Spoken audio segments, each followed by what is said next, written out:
Morning everyone. It is the video for your chapter 6 of biology, that is life processes. In the previous video, we had read about short explanation of nutrition. So today in this video, we will be learning about the detailed explanation of the topic that is nutrition. तो topic क्या होगा आज का?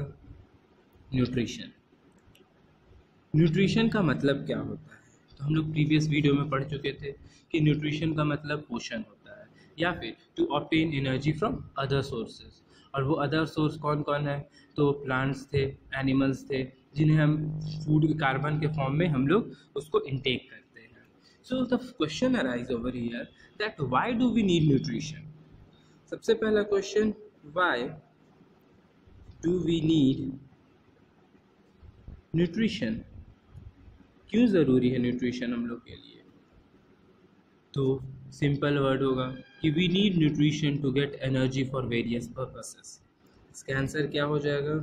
We need nutrition to get energy for various purposes. ठीक है, अब ये purpose के क्या होगा? तो पर्पस हो जाता है टू मेंटेन. अगर ये पर्पस को देखेंगे तो पर्पस क्या होगा? पहला, to maintain a state of order in our body. Second, to grow. Third, to develop. Fourth, to synthesize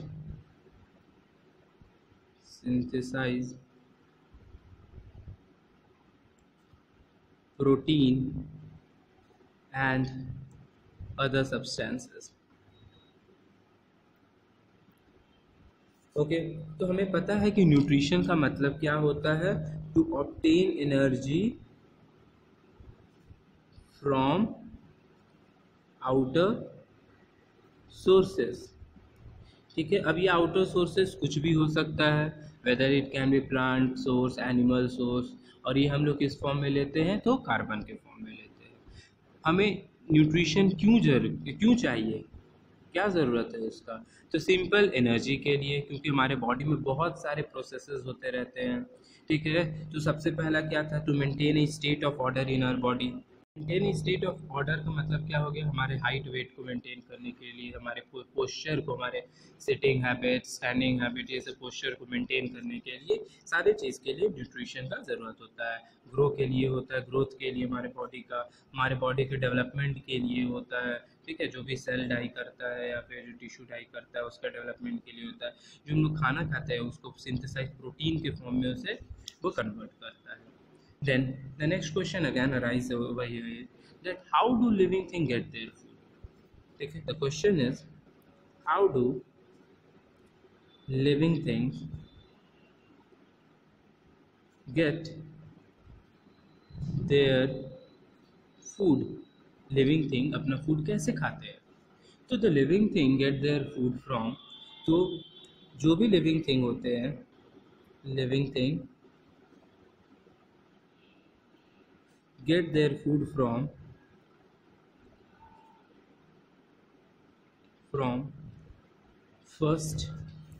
first कैसा सोर्स हो जाएगा? That is inorganic source. Inorganic sources, that is air, water, soil, sunlight. ठीक है, तो inorganic substance, air, water, soil, sunlight, ये सब हम लोग को ज़रूरत नहीं पड़ता है, बट ये किसके लिए मेन इम्पॉर्टेंट है? प्लांट्स के लिए. ओके, एयर वाटर हमारे लिए भी इम्पॉर्टेंट है, बट मेनली जो इनऑर्गेनिक सोर्सेज है वो प्लांट के लिए ज़्यादा इम्पॉर्टेंट है. सेकेंड है plant as a source. Plant as source, तो ये बाई वेजिटेरियंस एंड हर्बिवोरस.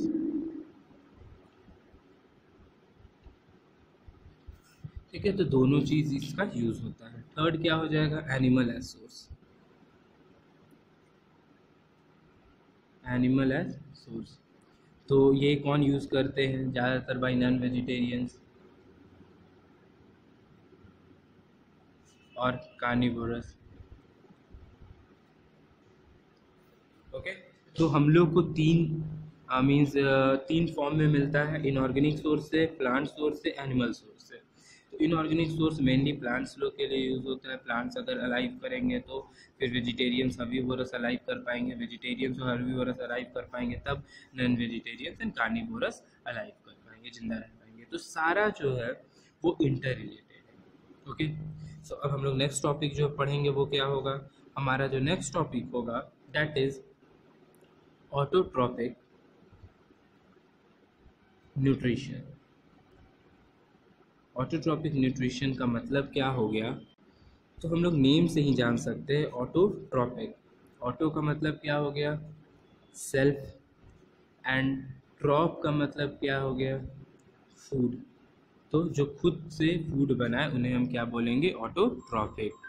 सो अगर इसका डेफिनेशन लिखेंगे तो डेफिनेशन क्या होगा, तो autotroph is an organism that feed itself without assistance of other organism। ठीक है, मीन्स इसको किसी के ज़रूरत नहीं पड़ती है, ये किसी पर डिपेंडेंट नहीं होता है। ऑटोट्रॉपिक न्यूट्रिशन ऐसा ऑटोट्रॉप जो होते हैं वो उस ऑर्गेनिज्म को बोलते हैं जो अपना खाना, ठीक है, खुद से बनाते हैं, अपने आप को खुद से फीड करते हैं, बिना किसी ऑर्गेनिज्म के असिस्ट के, बिना, खुद से वो सारा अपना काम करते हैं। So again one question arises that are autotrophs important, yes or no? If yes, then why? If no, then why? So simple, yes, it is important. Yes, autotrophs are important because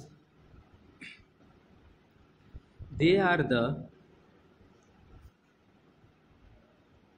only ones who can make organic material। Organic material यहाँ पर क्या हो जाएगा, product out of inorganic sources like soil, air, water, sunlight. ठीक है, तो autotrophs जो है वो क्यों इम्पोर्टेंट है, तो इससे पता चल गया क्योंकि वही एक ऐसे ऑर्गेनिज्म है जो इनऑर्गेनिक सोर्स से ऑर्गेनिक सब्सटेंस, ऑर्गेनिक मटेरियल को बना सकते हैं।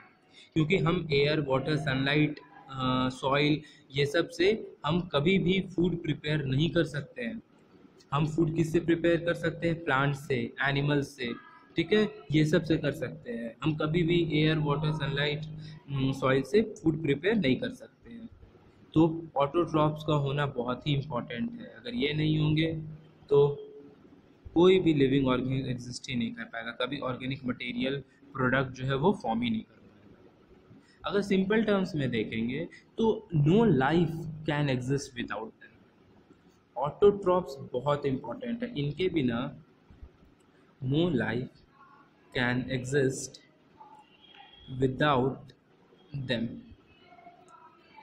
ठीक है, और ये जो प्रोसेस हो रहा है जहाँ पर ऑटोट्रॉप्स इनऑर्गेनिक सब्सटेंस को लेकर ऑर्गेनिक मटेरियल जो बना रहे हैं, ठीक है, इस प्रोसेस को हम लोग क्या बोलते हैं, इस प्रोसेस को बोलते हैं फोटोसिंथेसिस। ठीक है, फोटोसिंथेसिस एक और डेफिनेशन आप याद कर सकते हो, the process in which inorganic sources are converted into organic materials. ठीक है, तो ये इस प्रोसेस को हम लोग क्या बोल रहे हैं, जिसमें ऑटोट्रॉप्स इनऑर्गेनिक सोर्स को ऑर्गेनिक मटेरियल में कन्वर्ट कर रहा है, उसको हम लोग क्या बोल रहे हैं, photosynthesis. Then again one question arises over here that from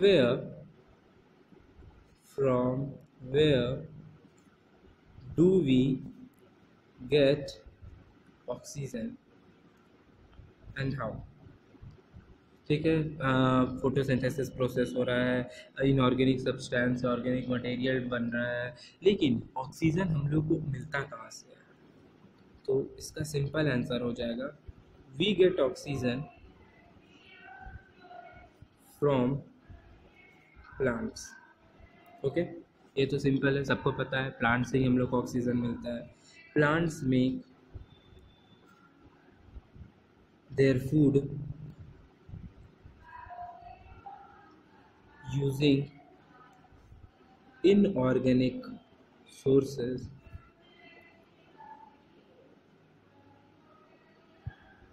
they give out product। ठीक है, तो इतना हम लोग को पता है कि हमें ऑक्सीजन प्लांट्स देता है, प्लांट प्रोवाइड करता है। प्लांट कैसे प्रोवाइड कर रहा है? तो प्लांट जो है वो इनऑर्गेनिक सोर्सेज से कुछ प्रोडक्ट को, कुछ ऑर्गेनिक प्रोडक्ट को वो रिलीज कर रहा है, दे रहा है। तो वो प्रोडक्ट क्या क्या है? तो पहला, ओके, सो इसमें जो प्रोडक्ट है वो कौन कौन सा प्रोडक्ट है? तो मेजर प्रोडक्ट जो हमारा होगा, जो मेजर प्रोडक्ट है वो ग्लूकोज है। मेजर बाई प्रोडक्ट जो है, ये हम लोग डिटेल में पढ़ेंगे सारा। मेजर बाई प्रोडक्ट जो है वो क्या है? तो मेजर बाई प्रोडक्ट ऑक्सीजन है। Okay, and minor by product क्या है? तो माइनर बाई प्रोडक्ट जो है वो हमारा वाटर है। तो फोटोसिंथेसिस प्रोसेस में क्या क्या रिलीज होता है? तो ग्लूकोज, जो प्रोडक्ट है that is glucose, oxygen and water. तो हम लोग नेक्स्ट टॉपिक वही पढ़ लेते हैं। जब इतना फोटोसिंथेसिस का बात हो रहा है तो एक्चुअली फोटोसिंथेसिस है क्या? तो नेक्स्ट टॉपिक है फोटोसिंथेसिस। फोटोसिंथेसिस है क्या? तो इसका अगर मीनिंग देखेंगे तो फोटो का मतलब क्या हो जाता है? फोटो का मतलब हो जाता है लाइट, और सिंथेसिस का मतलब हो जाता है टू प्रोड्यूस। याद रखिएगा, फोटो का मतलब लाइट और सिंथेसिस का मतलब प्रोड्यूस। जब लाइट से कुछ चीज़ प्रोड्यूस हो तो उसे हम क्या बोल रहे हैं? फोटोसिंथेसिस। सो ये चीज़ हमेशा याद रखना है, फोटोसिंथेसिस कभी भी रात में नहीं होता है। फोटोसिंथेसिस कब होगा? It always occurs during daytime। ठीक है, क्यों? Because as it requires sunlight. तो कभी भी याद रखिएगा, रात में फोटोसिंथेसिस अकर नहीं होता है, वो हमेशा कब होगा? डे टाइम में ही होता है। सो फोटोसिंथेसिस का जो रिएक्शन है वो क्या है? इसका रिएक्शन देख लेते हैं। तो जो इनऑर्गेनिक सब्सटेंस जो यूज़ कर रहा है वो क्या है?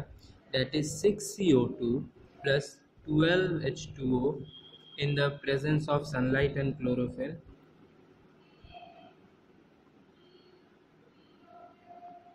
क्या दे रहा है?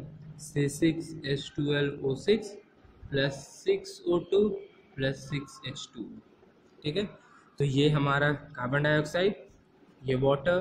तो कार्बन डाइऑक्साइड और वाटर जब एक दूसरे से रिएक्ट करता है तो सनलाइट और क्लोरोफिल के प्रेजेंस में, तो ये हमारा जो मेजर प्रोडक्ट है that is glucose, major by product जो है ये है oxygen, and minor by product जो है ये है वाटर।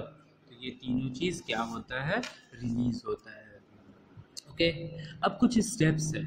ठीक है, 3 इम्पॉर्टेंट स्टेप है, वो प्रोसेस फोटोसिंथेसिस के प्रोसेस में अकर होता है। तो आप लिख सकते हो 3 important steps in process of photosynthesis. Photosynthesis पहला क्या है? स्टेप 1, पहला है absorption of light energy. Light energy by chlorophyll. Chlorophyll नहीं होगा तो एनर्जी जो है, सनलाइट एनर्जी जो है वो एब्जॉर्ब नहीं होगा। तो क्लोरोफिल जो हमारा है, chlorophyll it is made up of, chlorophyll is made up of elements, क्या क्या, that is carbon, hydrogen, nitrogen, oxygen, magnesium. ठीक है, तो ये सब एलिमेंट से बना हुआ है। क्लोरोफिल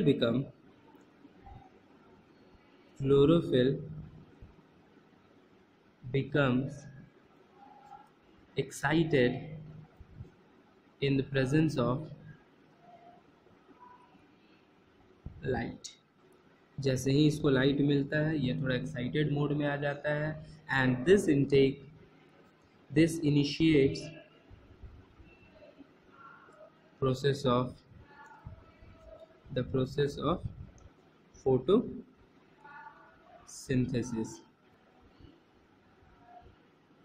ठीक है, तो ये याद रखना है कि जब भी फोटोसिंथेसिस प्रोसेस हो रहा है तो क्लोरोफिल जो है वो जैसे ही उस पर लाइट पड़ता है, जैसे ही वो लाइट के प्रेजेंस में आता है तो ऑटोमेटिक क्या हो जाता है, उसमें वो एक्साइटेड मोड में आ जाता है। एक्साइटेड मोड में आने के बाद फोटोसिंथेसिस प्रोसेस अकर होने लगता है। And even after going under such changes, amount of chlorophyll remains the same. Excited mode में होने के बाद भी फोटोसिंथेसिस प्रोसेस इनिशिएट कर रहा है, तब भी जो अमाउंट है, ठीक है, क्लोरोफिल का, वो चेंज नहीं करता है। अगर थर्ड स्टेप देखेंगे मतलब इसका क्या होगा, even after going under such changes, amount of chlorophyll remains the same। ठीक है, जो अमाउंट है क्लोरोफिल का वो हमेशा सेम होता है। ये आपका फर्स्ट स्टेप हुआ, that is absorption of light energy by chlorophyll. तो जब क्लोरोफिल लाइट एनर्जी को एब्जॉर्ब कर रहा है तो वही इनिशिएट कर रहा है फोटोसिंथेसिस प्रोसेस को, स्टार्टिंग वहीं से हो रहा है। और जब स्टार्टिंग हो रहा है तो उसके बाद जो अमाउंट है वो तभी सिमिलर रह रहा है, वो चेंज नहीं कर रहा है। स्टेप 2 क्या होगा, step 2 that conversion of light energy to chemical energy। ठीक है, क्लोरोफिल एब्जॉर्ब हो गया, अब ये जो लाइट एनर्जी है वो केमिकल एनर्जी में हो रहा है। क्यों, why we need the conversion, because to split water into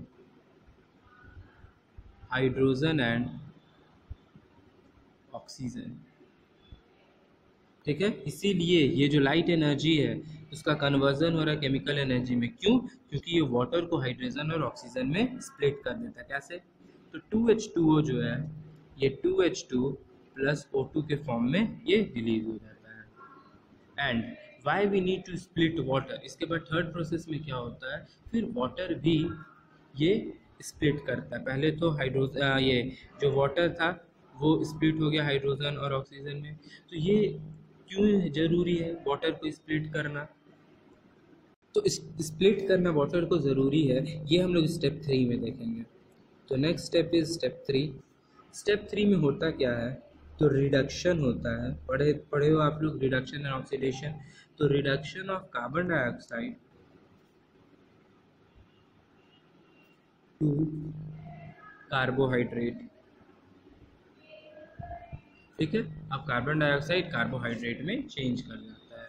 तो रिडक्शन होता क्या है, तो व्हाट इज रिडक्शन, ये होता क्या है, तो व्हाट इज रिडक्शन। तो अगर आंसर देखेंगे तो देयर आर 2 केमिकल प्रोसेसेस।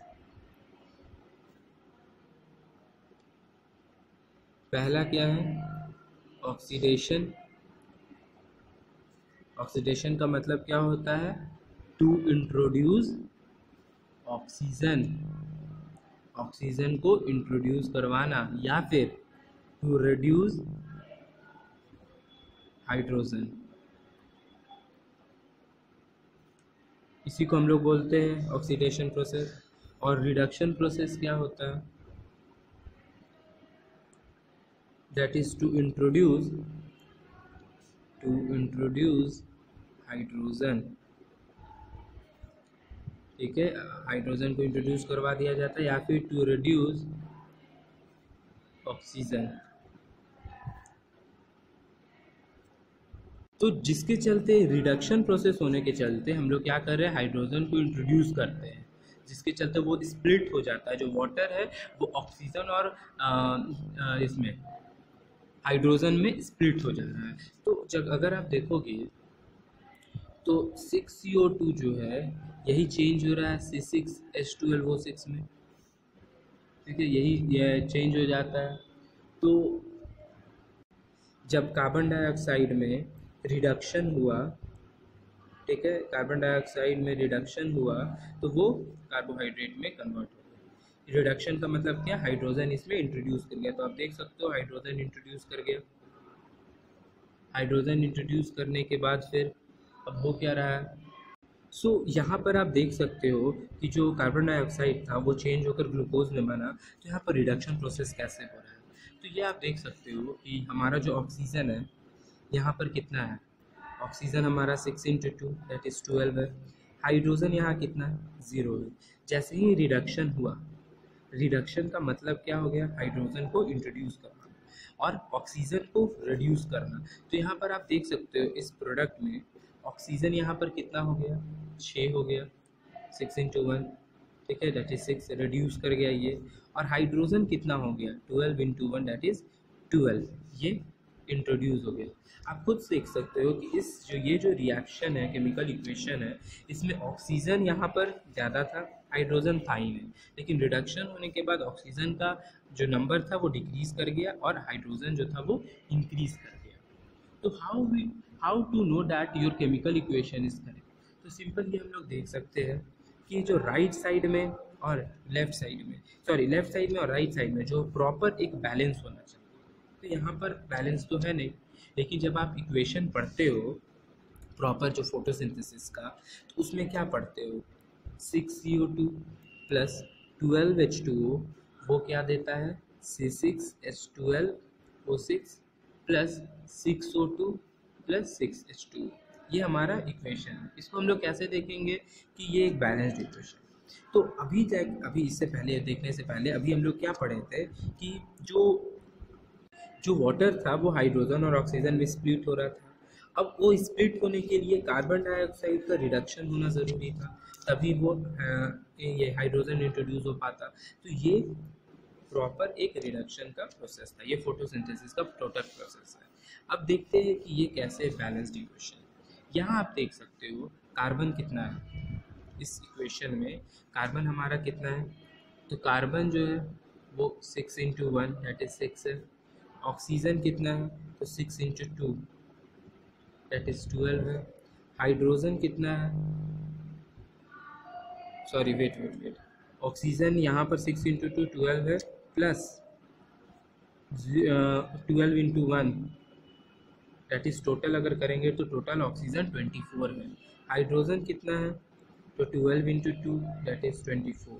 तो कार्बन 6, ऑक्सीजन 24, हाइड्रोजन 24। अब हम लोग आते हैं राइट हैंड साइड में, प्रोडक्ट साइड में। ये तो रिएक्टेंट था, प्रोडक्ट साइड देखते हैं। कार्बन कितना है, तो कार्बन हमारा 6×1 दैट इज 6। ऑक्सीजन कितना है, तो 6×1 यहाँ प्लस 6×2 यहाँ प्लस 6×1, तो 6×1 6 प्लस 12 प्लस 6 दैट इज 24। देखिए दोनों बैलेंस है, सेम है। हाइड्रोजन कितना है, यहाँ पर है 12, यहाँ पर है 6×2 दैट इज 12, 12 12 कितना हो गया 24। तो आप देख सकते हो रिएक्टेंट और प्रोडक्ट साइड जो है, जो नंबर ऑफ मॉलिक्यूल्स है वो सेम है, इसी चलते इस इक्वेशन को हम लोग एक बैलेंस्ड इक्वेशन बोलेंगे। ठीक है, तो आज यहीं तक कंप्लीट करते हैं, उसके बाद कुछ इंपॉर्टेंट टर्म्स है वो हम लोग आगे देखेंगे। So that's all for today, thank you.